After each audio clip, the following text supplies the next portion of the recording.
Australia's top intelligence official has spoken exclusively to Sky News about shocking scenes of right-wing extremist groups meeting in the Grampians. Mike Burgess says ASIO is monitoring these groups but has conceded there are difficulties in classifying them as terrorist organisations.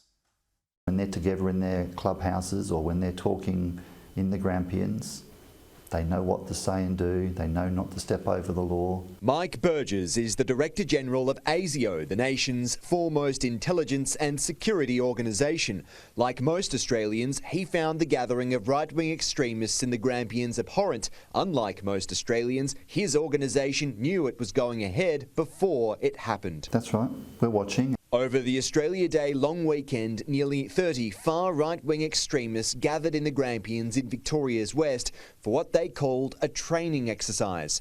On their hikes, they shouted slogans of white supremacy and carried icons of hate.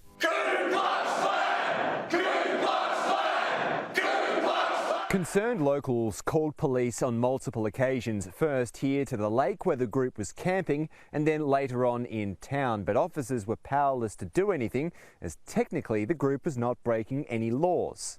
That's because while the far right-wing group is shocking, it's also somewhat savvy. It knows how to evade classification, a high bar to reach. Our law that enables the listing of organisations sets a very high bar to be jumped. Nevertheless, ASIO is keeping vigil. Is that just talk, or they really are going to go to action?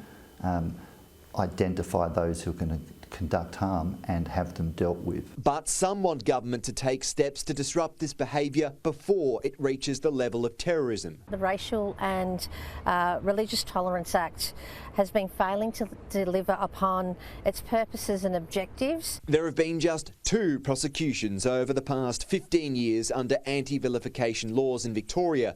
A recent bipartisan parliamentary committee in the state recommended lowering the bar. We can't wait for Christchurch to happen. Police need to have the powers when you have groups that are assembling, training individuals, radicalising others, that stopped. The Victorian committee also recommended banning Nazi emblems, and while other countries have already done this, it would be an Australian first if implemented.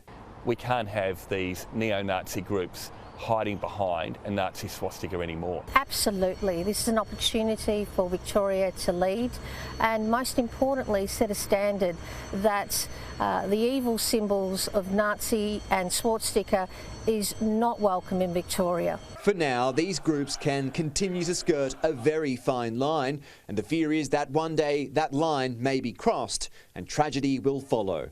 Patrick Murrell, Sky News.